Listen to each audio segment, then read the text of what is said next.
Trading में बिना strategy काम करना आखिर जुआ क्यों बन जाता है? जबकि आपके सामने पूरा चार्ट होता है, आपके पास इंडिकेटर्स होते हैं, मार्केट की हर मूवमेंट आपकी आंखों के सामने होती है, फिर भी बिना एक फिक्स्ड स्ट्रेटजी के वही ट्रेडिंग धीरे धीरे बेटिंग जैसी क्यों बन जाती है? आज की शुरुआत इसी सवाल से करते हैं, क्योंकि शायद आपको लगता होगा कि ट्रेडिंग में असली काम सही एंट्री ढूंढना है। लेकिन अगर एंट्री लेने से पहले आपके पास ये तय नहीं है कि किस कंडीशन में ट्रेड लेना है, कहां स्टॉप लॉस लगाना है, कितना रिस्क लेना है और किस परिस्थिति में ट्रेड से बाहर निकलना है, तो असल में आप मार्केट को एनालाइज नहीं कर रहे होते। आप सिर्फ मार्केट की अगली मूवमेंट का अंदाजा लगा रहे होते हैं। और यही अंतर एक डिसिप्लिन ट्रेडर और एक इमोशनल ट्रेडर के बीच होता है। मार्क डगलस ने अपनी ट्रेडिंग जर्नी में इसी समस्या को बहुत गहराई से महसूस किया था। शुरुआत में उन्होंने भी यह देखा कि मार्केट का नॉलेज होना और लगातार डिसिप्लिन के साथ ट्रेड करना दो बिल्कुल अलग चीजें हैं। और उनकी अपनी जर्नी में आए बड़े लॉसेस ने उन्हें यह समझने के लिए मजबूर किया कि समस्या सिर्फ मार्केट में नहीं थी, बल्कि ट्रेडर के डिसीजन मेकिंग और माइंडसेट में भी थी। इसलिए इस वीडियो में हम सिर्फ ये नहीं समझेंगे कि स्ट्रैटेजी जरूरी क्यों है, बल्कि ये भी समझेंगे कि बिना स्ट्रैटेजी आपका माइंडसेट कैसे हर ट्रेड को एक अलग बेट बना देता है। लगातार 2 लॉस के बाद आपका दिमाग अगला ट्रेड क्यों जरूरी समझने लगता है, प्रॉफिट मिलने के बाद रिस्क बढ़ाने की इच्छा क्यों होती है, और सबसे महत्वपूर्ण, एक ऐसी ट्रेडिंग प्रोसेस कैसे बनाई जाए जिसमें आपको हर ट्रेड का रिजल्ट पहले से जानने की जरूरत ही ना पड़े। क्योंकि असली सवाल ये नहीं है कि अगला ट्रेड विन होगा या लॉस। असली सवाल ये है कि क्या आपने ट्रेड लेने से पहले अपने रूल्स तय किए हैं। वीडियो शुरू करने से पहले मैं आपसे एक बात कहना चाहता हूं। अगर आप ट्रेडिंग को सिर्फ सुनना नहीं बल्कि सही तरीके से समझना चाहते हैं, तो आज आपके लिए मैंने कुछ ऐसा तैयार किया है जिसे मैंने अपने पिछले 5 साल के ट्रेडिंग एक्सपीरियंस और अपनी पूरी समझ के साथ तैयार किया है। इसका नाम है swing and option trading master course. इस कोर्स में मैंने स्विंग ट्रेडिंग और ऑप्शन ट्रेडिंग से जुड़ी जरूरी चीजों को आसान और प्रैक्टिकल तरीके से समझाने की कोशिश की है, ताकि आपको हर छोटी बड़ी बात के लिए अलग अलग जगह भटकना ना पड़े।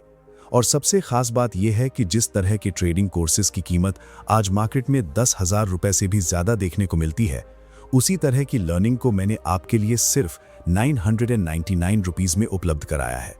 अब आप खुद सोचिए, 999 रुपीज कोई बहुत बड़ा इन्वेस्टमेंट नहीं है, लेकिन सही नॉलेज और सही लर्निंग आपके ट्रेडिंग एक्सपीरियंस को बेहतर बनाने की दिशा में एक महत्वपूर्ण कदम जरूर हो सकता है।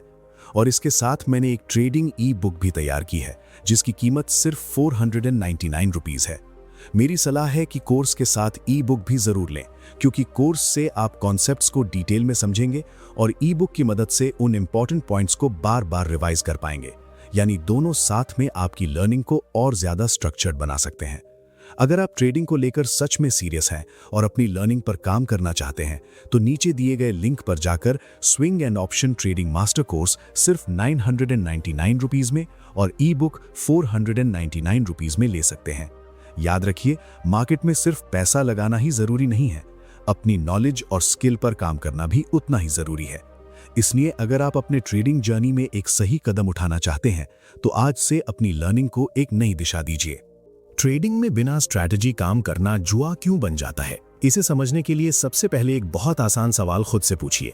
अगर आपको अभी इसी समय चार्ट खोलकर ट्रेड लेना हो, तो क्या आपको पहले से पता है कि आप एंट्री किस वजह से लेंगे, स्टॉप लॉस कहां होगा, कितना रिस्क लेंगे और किस कंडीशन में ट्रेड से बाहर निकलेंगे? अगर इन चारों सवालों का जवाब आपके पास पहले से मौजूद नहीं है, तो आपको एक बात समझनी होगी कि आप ट्रेड नहीं कर रहे, आप मार्केट की मूवमेंट पर रिएक्ट कर रहे हैं। और यही रिएक्शन धीरे धीरे ट्रेडिंग को गैसिंग और फिर गैसिंग को गैम्बलिंग जैसा बना देता है। अब सवाल आता है कि आखिर स्ट्रैटेजी इतनी जरूरी क्यों है? क्या बिना स्ट्रैटेजी प्रॉफिट नहीं हो सकता? बिल्कुल हो सकता है। कभी कभी बिना प्लान के भी कोई ट्रेड प्रॉफिट दे सकता है, लेकिन एक प्रॉफिटेबल ट्रेड और एक प्रॉफिटेबल ट्रेडिंग प्रोसेस में बहुत बड़ा अंतर होता है। अगर आपने सिर्फ अंदाजे से बाई किया और मार्केट ऊपर चला गया, तो आपको प्रॉफिट मिल सकता है, लेकिन आपको यह नहीं पता चलेगा कि प्रॉफिट आपकी स्किल से आया या सिर्फ मार्केट की मूवमेंट से। और यही समस्या तब सामने आती है जब अगला ट्रेड आपके खिलाफ चला जाता है। मान लीजिए आपने किसी स्टॉक को सिर्फ इसलिए बाय कर लिया क्योंकि आपको लगा कि यह बहुत नीचे आ चुका है और अब ऊपर जाएगा, लेकिन आपने पहले से यह तय नहीं किया कि आपका एनालिसिस किस पॉइंट पर गलत माना जाएगा। तो मार्केट थोड़ा नीचे आते ही आपके सामने दो ऑप्शंस होंगे, या तो लॉस एक्सेप्ट करके एग्जिट करें या फिर खुद को समझाएं कि मार्केट वापस आएगा। और यही बिना स्ट्रैटेजी की असली प्रॉब्लम शुरू होती है, क्योंकि आपके पास डिसीजन लेने का रूल नहीं है, इसलिए आपका माइंड इमोशन के आधार पर फैसला लेने लगता है। लेकिन अगर आपके पास स्ट्रैटेजी है तो यही सिचुएशन अलग हो जाती है, क्योंकि आपने पहले से तय किया होता है कि इस खास सेटअप में एंट्री कब होगी, इनवैलिडेशन कहां होगी और कितना रिस्क स्वीकार करना है। इसलिए मार्केट आपके खिलाफ जाने पर आपको नया फैसला सोचने की जरूरत नहीं पड़ती, आपको सिर्फ अपने रूल को फॉलो करना होता है। अब एक और सवाल, अगर स्ट्रैटेजी होने के बावजूद कुछ ट्रेड लॉस दे सकते हैं तो स्ट्रैटेजी बनाने का फायदा क्या है? इसका जवाब प्रोबेबिलिटी में छिपा है। एक अच्छी स्ट्रैटेजी का काम हर ट्रेड को सही साबित करना नहीं होता, बल्कि लंबे समय में एक ऐसा एज देना होता है जिसे बार बार एग्जीक्यूट किया जा सके। क्योंकि मार्केट में कोई भी ट्रेड गारंटीड नहीं होता, आपका अगला ट्रेड प्रॉफिट भी दे सकता है और लॉस भी। लेकिन अगर आपके पास टेस्टेड रूल्स हैं तो कम से कम आपको पता होता है कि आप किस लॉजिक के आधार पर ट्रेड ले रहे हैं। यही चीज बिना स्ट्रैटेजी वाले ट्रेडर के पास नहीं होती। उसका हर ट्रेड एक नई कहानी बन जाता है। कभी उसे सपोर्ट मजबूत लगता है, कभी कोई कैंडल देखकर कॉन्फिडेंस आता है, कभी किसी न्यूज की वजह से ट्रेड लेता है और कभी सिर्फ इसलिए एंट्री कर देता है क्योंकि उसे लगता है कि मार्केट भाग रहा है और मौका निकल जाएगा। अब खुद सोचिए, अगर हर ट्रेड लेने का कारण अलग है तो आप अपने रिजल्ट्स को इंप्रूव कैसे करेंगे? अगर एक ट्रेड प्रॉफिट हुआ तो आपको पता ही नहीं कि वो प्रॉफिट किस वजह से आया, और अगर लॉस हुआ तो ये भी पता नहीं कि गलती कहां हुई। इसलिए बिना स्ट्रैटेजी सबसे बड़ा नुकसान सिर्फ पैसा नहीं है, सबसे बड़ा नुकसान ये है कि आपका ट्रेडिंग डेटा आपके लिए कुछ सीखने लायक नहीं बचता। इसके उलट जब आपके पास क्लियर स्ट्रैटेजी होती है तो आप हर ट्रेड को एक प्रोसेस के रूप में देख सकते हैं। आप बाद में अपने जर्नल में देख सकते हैं कि सेटअप सही था या नहीं, एंट्री रूल फॉलो हुआ या नहीं, स्टॉप लॉस सही जगह था या नहीं, और आपने इमोशन के कारण कोई बदलाव किया या नहीं। अब यहाँ एक बहुत महत्वपूर्ण बात समझिए, स्ट्रैटेजी का मतलब ये बिल्कुल नहीं है कि आपको कोई मैजिक इंडिकेटर या ऐसी सीक्रेट सेटिंग खोजनी है जो हर बार मार्केट की दिशा बता दे। स्ट्रैटेजी का मतलब है एक क्लियर डिसीजन मेकिंग सिस्टम जो आपको बताता है कि कब ट्रेड करना है और कब ट्रेड नहीं करना है। क्योंकि कई बार ट्रेडिंग में सबसे प्रॉफिटेबल डिसीजन कोई एंट्री लेना नहीं बल्कि नो ट्रेड करना होता है। अगर आपकी स्ट्रैटेजी कहती है कि कुछ कंडीशंस पूरी होने के बाद ही एंट्री लेनी है और आज वे कंडीशंस नहीं बनी, तो ट्रेड छोड़ देना फेलियर नहीं है बल्कि वही डिसिप्लिन है। बिना स्ट्रैटेजी वाला ट्रेडर अक्सर मार्केट में हर समय कुछ न कुछ करने की कोशिश करता है, क्योंकि उसके पास ये तय करने का आधार नहीं होता कि कब वेट करना है। जबकि एक डिसिप्लिन ट्रेडर जानता है कि मार्केट में हर मूवमेंट उसके लिए ट्रेड करने का सिग्नल नहीं होती। और यहीं से ट्रेडिंग और जुए जैसी अप्रोच के बीच सबसे बड़ा अंतर दिखाई देता है, क्योंकि जुए में अक्सर डिसीजन का आधार अनसर्टेनिटी के बीच रिजल्ट पर बेट लगाना होता है, जबकि स्ट्रक्चर्ड ट्रेडिंग में आपका फोकस किसी एक ट्रेड के रिजल्ट पर नहीं बल्कि अपने टेस्टेड प्रोसेस को बार बार सही तरीके से एग्जीक्यूट करने पर होता है। इसलिए अगली बार जब आप चार्ट खोलें और ट्रेड लेने का मन करे तो मार्केट से पहले खुद से सिर्फ एक सवाल पूछिए, क्या ये ट्रेड मेरी स्ट्रैटेजी के रूल्स के अंदर आता है? अगर जवाब हाँ है तो अपने डिफाइंड रिस्क के साथ प्लान के अनुसार एग्जीक्यूट कीजिए, और अगर जवाब नहीं है तो सिर्फ मार्केट चल रहा है इसलिए ट्रेड मत लीजिए। क्योंकि स्ट्रैटेजी का सबसे बड़ा फायदा आपको हर बार प्रॉफिट देना नहीं है, बल्कि आपको उस स्थिति से बचाना है जहां आपका डिसीजन हर बार मार्केट की मूवमेंट और आपकी इमोशन के हिसाब से बदलता रहे। अब यहाँ एक और जरूरी सवाल सामने आता है, अगर स्ट्रैटेजी हर ट्रेड को प्रॉफिट नहीं दे सकती तो फिर बिना स्ट्रैटेजी और स्ट्रैटेजी के साथ की गई ट्रेडिंग में असली फर्क क्या है? फर्क यह है कि स्ट्रैटेजी आपको भविष्य की गारंटी नहीं देती बल्कि अनसर्टेनिटी के बीच डिसीजन लेने का एक तय तरीका देती है, और यही बात ट्रेडिंग को अंदाजे से अलग करती है। मान लीजिए आपके पास एक ऐसा सेटअप है जिसे आपने हिस्टोरिकल डेटा पर टेस्ट किया है। आपको पता है कि किन मार्केट कंडीशंस में ये सेटअप आपके लिए काम करता है, एंट्री कहां लेनी है, स्टॉप लॉस कहां रखना है और प्रॉफिट को कैसे मैनेज करना है। अब अगर इस स्ट्रैटेजी का अगला ट्रेड लॉस हो जाता है तो क्या इसका मतलब स्ट्रैटेजी गलत है? जरूरी नहीं, क्योंकि एक अकेला ट्रेड किसी स्ट्रैटेजी की क्वालिटी तय नहीं कर सकता। एक स्ट्रैटेजी को उसके बड़े सैंपल साइज और उसके ओवरऑल परफॉर्मेंस के आधार पर देखना पड़ता है। यही वो जगह है जहां प्रोबेबिलिटी की समझ बहुत जरूरी हो जाती है, क्योंकि मार्केट में कोई भी ट्रेड निश्चित नहीं है। आपकी स्ट्रैटेजी सिर्फ ये बताती है कि कुछ कंडीशंस के अंदर आपके पास एक संभावित एज है। अब सवाल यह है कि ये एज आखिर होता क्या है? आसान भाषा में समझिए, एज का मतलब ऐसी कंडीशन या रूल्स का कॉम्बिनेशन है जिसके कारण लंबे समय में आपके फेवर में पॉजिटिव एक्सपेक्टेंसी बनने की संभावना रहती है। लेकिन इसका मतलब ये नहीं कि हर बार वही रिजल्ट आएगा। उदाहरण के लिए, अगर आपकी टेस्टेड स्ट्रैटेजी में कई ट्रेड प्रॉफिट देते हैं और कुछ ट्रेड लॉस देते हैं, तो लॉस आपकी स्ट्रैटेजी का हिस्सा हो सकता है। लेकिन बिना स्ट्रैटेजी वाला ट्रेडर लॉस को अपनी गलती या मार्केट की दुश्मनी समझ सकता है, क्योंकि उसके पास ये समझने के लिए कोई फिक्स्ड फ्रेमवर्क ही नहीं है कि वो किस प्रोबेबिलिटी गेम में खेल रहा है। अब सोचिए, लगातार 3 ट्रेड लॉस हो गए। ऐसी स्थिति में आपका दिमाग क्या कहेगा? शायद वो कहेगा कि स्ट्रैटेजी बदल दो, कोई नया इंडिकेटर लगाओ या अगली बार बड़ा पोजीशन लेकर पिछला लॉस रिकवर कर लो। लेकिन यही डिसिप्लिन की जरूरत पड़ती है, क्योंकि लगातार कुछ लॉस होना अपने आप में ये साबित नहीं करता कि आपका एज खत्म हो गया। आपको पहले ये देखना होगा कि क्या आपने स्ट्रैटेजी के रूल्स को सही तरीके से फॉलो किया था। अगर रूल्स फॉलो हुए और फिर भी लॉस हुआ, तो वो संभवतः स्ट्रैटेजी की नॉर्मल वेरिएबिलिटी का हिस्सा है। लेकिन अगर आपने रूल्स ही तोड़े, तो समस्या स्ट्रैटेजी में नहीं, आपकी एग्जीक्यूशन में है। अब एक और सवाल, अगर एक स्ट्रैटेजी में लॉस पहले से पॉसिबल है, तो ट्रेड लेने से पहले क्या करना चाहिए? इसका समाधान बहुत स्पष्ट है। आपको उस लॉस को पहले से एक्सेप्ट करना होगा, क्योंकि जिस लॉस को आप एंट्री से पहले एक्सेप्ट नहीं कर सकते, उस ट्रेड में जाना ही सही नहीं है। मान लीजिए आपने तय किया कि एक ट्रेड में आपका डिफाइंड रिस्क कैपिटल का एक छोटा हिस्सा होगा, तो एंट्री लेने से पहले ही आपको यह मानसिक रूप से स्वीकार होना चाहिए कि अगर स्टॉप लॉस हिट हुआ तो ये आपके प्लान के अंदर है। इसके बाद मार्केट आपके खिलाफ जाने पर स्टॉप लॉस हटाने की जरूरत नहीं पड़ेगी, क्योंकि आपका डिसीजन पहले ही लिया जा चुका है। यही रिस्क एक्सेप्टेंस आपके माइंडसेट को स्थिर रखने में मदद करता है। मार्क डगलस की ट्रेडिंग साइकोलॉजी की शिक्षाओं में ये बात बार बार सामने आती है कि ट्रेडर को हर ट्रेड के रिजल्ट को कंट्रोल करने की कोशिश छोड़कर अपने प्रोसेस और रिस्क को कंट्रोल करना सीखना चाहिए, क्योंकि मार्केट क्या करेगा ये आपके कंट्रोल में नहीं है, लेकिन आप कितना रिस्क लेंगे और अपने रूल्स को फॉलो करेंगे या नहीं, ये आपके कंट्रोल में है। अब यहाँ एक बहुत महत्वपूर्ण स्थिति आती है। प्रॉफिट वाला ट्रेड आपकी स्ट्रैटेजी को सही साबित कर देता है, लेकिन क्या एक प्रॉफिटेबल ट्रेड का मतलब यह है कि आपने सही ट्रेड लिया था? जरूरी नहीं। अगर आपने बिना किसी रूल के सिर्फ अंदाजे से एंट्री ली और मार्केट आपके पक्ष में चला गया, तो रिजल्ट प्रॉफिट हो सकता है, लेकिन प्रोसेस फिर भी गलत था। और यही गलती बहुत से ट्रेडर्स को लंबे समय में नुकसान देती है, क्योंकि प्रॉफिट उन्हें गलत बिहेवियर के लिए रिवॉर्ड कर देता है। दूसरी तरफ, अगर आपने अपनी स्ट्रैटेजी के सभी रूल्स फॉलो किए, सही पोजीशन साइज लिया, स्टॉप लॉस का सम्मान किया और फिर भी ट्रेड लॉस हो गया, तो प्रोसेस सही हो सकता है, भले ही रिजल्ट आपके पक्ष में ना आया हो। इसलिए आपको रिजल्ट और प्रोसेस को अलग अलग देखना सीखना होगा। खुद से पूछिए, अगर मैंने यही ट्रेड दोबारा बिल्कुल उसी कंडीशंस में लिया होता, तो क्या मैं फिर से वही डिसीजन लेता? अगर जवाब हाँ है और स्ट्रैटेजी टेस्टेड है, तो सिर्फ एक लॉस की वजह से अपनी स्ट्रैटेजी बदलने की जरूरत नहीं है। लेकिन अगर जवाब यह है कि मैंने सिर्फ फोमो में एंट्री ली थी, किसी रूल का पालन नहीं किया था, या सिर्फ इसलिए ट्रेड किया क्योंकि मार्केट तेजी से मूव कर रहा था, तो आपको उस बिहेवियर को पहचानना होगा। यही ट्रेडिंग जर्नल का असली काम है, सिर्फ प्रॉफिट और लॉस लिखना नहीं, बल्कि ये देखना कि आपने अपने प्लान के अनुसार काम किया या नहीं। धीरे धीरे जब आप अपने ट्रेड्स को इसी नज़र से देखेंगे, तो आपका फोकस बदलने लगेगा। पहले जहां आपका ध्यान सिर्फ ये देखने पर था कि आज कितना प्रॉफिट हुआ, वहां अब आपका ध्यान इस बात पर होगा कि आज कितनी बार मैंने अपने रूल्स फॉलो किए। और यही बदलाव बहुत जरूरी है, क्योंकि अगर आपका पूरा माइंडसेट सिर्फ मनी के रिजल्ट पर टिका है, तो हर लॉस आपको स्ट्रैटेजी से बाहर धकेल सकता है और हर प्रॉफिट आपको ओवर कॉन्फिडेंस में ले जा सकता है। लेकिन अगर आपका फोकस प्रोसेस पर है, तो प्रॉफिट और लॉस दोनों आपके डेटा का हिस्सा बन जाते हैं।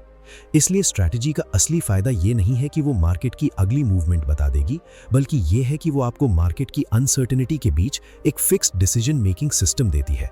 और जब आपके पास रूल्स, डिफाइंड रिस्क और प्रोबेबिलिटी की समझ होती है, तब आप हर ट्रेड को एक अलग बेट की तरह नहीं देखते, बल्कि अपनी पूरी ट्रेडिंग स्ट्रैटेजी के एक सैंपल की तरह देखते हैं।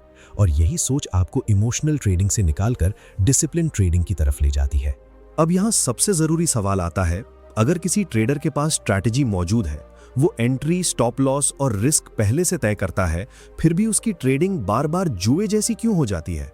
इसका कारण अक्सर स्ट्रैटेजी की कमी नहीं, बल्कि स्ट्रैटेजी को एग्जीक्यूट करने के तरीके में छिपा होता है। क्योंकि रूल्स लिख लेना आसान है, लेकिन रियल मनी के सामने उन रूल्स पर टिके रहना असली टेस्ट है। मान लीजिए आपकी स्ट्रैटेजी साफ कहती है कि किसी खास सेटअप के बिना एंट्री नहीं लेनी है, लेकिन पूरे दिन मार्केट में कोई सेटअप नहीं बना और अचानक एक तेज कैंडल आई। आपको लगा कि मार्केट अभी बहुत ऊपर जाएगा, तो आपने बिना सेटअप के बाय कर दिया। अब सवाल है, आपने ये ट्रेड अपनी स्ट्रैटेजी के आधार पर लिया या सिर्फ मार्केट की मूवमेंट देखकर लिया? अगर जवाब है कि आपने मूवमेंट देखकर एंट्री ली, तो आपके पास स्ट्रैटेजी होने के बावजूद वो ट्रेड एक गैस बन गया। यही वजह है कि एक डिसिप्लिन ट्रेडर के लिए ये जानना जितना जरूरी है कि कब ट्रेड लेना है, उतना ही जरूरी ये जानना भी है कि कब ट्रेड नहीं लेना है। अब सोचिए, आपकी स्ट्रैटेजी में सिर्फ 3 कंडीशंस पूरी होने पर एंट्री लेनी है, लेकिन उनमें से एक कंडीशन मिसिंग है। फिर भी आपको लगता है कि बाकी 2 कंडीशंस काफी हैं। क्या आपको एंट्री लेनी चाहिए? नहीं, क्योंकि स्ट्रैटेजी का फायदा तभी मिलेगा जब आप उसके रूल्स को अपनी सुविधा के अनुसार बदलना बंद करेंगे। अगर हर बार आप मार्केट देखकर रूल बदलेंगे, तो फिर आपके पास स्ट्रैटेजी नहीं, बल्कि एक ऐसा डिसीजन सिस्टम होगा जो हर ट्रेड के साथ बदलता रहेगा। अब दूसरा सवाल, ट्रेडर रूल्स तोड़ता ही क्यों है? इसका सबसे बड़ा कारण है रिजल्ट को लेकर इमोशनल अटैचमेंट। लॉस के समय फियर और प्रॉफिट के समय ग्रीड या ओवर कॉन्फिडेंस। उदाहरण के लिए, आपने स्टॉप लॉस तय किया, लेकिन प्राइस स्टॉप लॉस के करीब आते ही आपका माइंड कहता है कि थोड़ा वेट करो, शायद मार्केट वापस आ जाए। फिर प्राइस और नीचे चला जाता है। अब आपका माइंड कहता है कि इतना लॉस हो गया है, अभी एग्जिट किया तो लॉस रियलाइज हो जाएगा, इसलिए होल्ड करते हैं। और इसी तरह एक छोटा प्लान्ड लॉस धीरे धीरे बड़ा लॉस बन सकता है। यहां समस्या मार्केट की मूवमेंट नहीं थी, समस्या ये थी कि एंट्री लेने से पहले जिस रिस्क को आपने एक्सेप्ट किया था, मार्केट के खिलाफ जाने के बाद उसी रिस्क को एक्सेप्ट करना बंद कर दिया।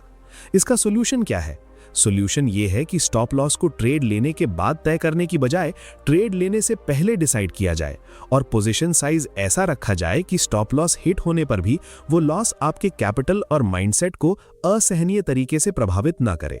क्योंकि अगर पोजीशन इतना बड़ा है कि छोटा सा लॉस भी आपको पैनिक करा देता है, तो आपके लिए स्ट्रैटेजी फॉलो करना मुश्किल हो जाएगा। अब एक और सवाल, लगातार 2 या 3 लॉस हो जाएं तो क्या स्ट्रैटेजी बदल देनी चाहिए? इसका जवाब भी तुरंत नहीं है। पहले देखिए कि क्या उन ट्रेड्स में आपकी स्ट्रैटेजी की कंडीशंस पूरी थीं? क्या आपने सही एंट्री ली? क्या डिफाइंड रिस्क फॉलो किया? और क्या एग्जिट रूल का पालन किया? अगर आपने सभी रूल्स फॉलो किए और फिर भी लॉस हुआ, तो सिर्फ रिजल्ट देखकर स्ट्रैटेजी बदलना सही अप्रोच नहीं है। लेकिन अगर हर लॉस में आपने कोई ना कोई रूल तोड़ा है, तो स्ट्रैटेजी बदलने से पहले अपनी एग्जीक्यूशन सुधारना जरूरी है। यही फर्क एक मैच्योर ट्रेडर और इमोशनल ट्रेडर में दिखाई देता है। इमोशनल ट्रेडर लॉस के बाद मार्केट को दोष देता है या तुरंत नई स्ट्रैटेजी खोजने लगता है, जबकि डिसिप्लिन ट्रेडर पहले अपने डेटा को देखता है और पूछता है कि गलती स्ट्रैटेजी में थी या मैंने स्ट्रैटेजी फॉलो नहीं की। इसी तरह लगातार प्रॉफिट मिलने पर भी एक ट्रेडर जुए वाली मेंटालिटी में जा सकता है। मान लीजिए आपकी स्ट्रैटेजी ने लगातार 4 ट्रेड प्रॉफिट दिए। अब आपका माइंड कहता है कि स्ट्रैटेजी तो बहुत अच्छा काम कर रही है, इसलिए अगली बार पोजीशन साइज बढ़ा देते हैं। लेकिन क्या 4 प्रॉफिट का मतलब यह है कि अगला ट्रेड भी प्रॉफिट ही देगा? नहीं, क्योंकि पिछला रिजल्ट अगले रिजल्ट की गारंटी नहीं देता। अगर आपने पहले से जो रिस्क तय किया था उसे सिर्फ प्रॉफिट के बाद बढ़ा दिया, तो आपने प्रोसेस को रिजल्ट के हिसाब से बदल दिया। और यही बिहेवियर धीरे धीरे ट्रेडिंग को डिसिप्लिन से निकालकर बेटिंग की तरफ ले जाता है। इसलिए एक अच्छी स्ट्रैटेजी के साथ कंसिस्टेंसी का मतलब ये नहीं कि हर दिन प्रॉफिट होना चाहिए। कंसिस्टेंसी का मतलब है कि अलग अलग मार्केट कंडीशंस और अलग अलग रिजल्ट्स के बीच भी आपका डिसीजन मेकिंग प्रोसेस एक जैसा रहे।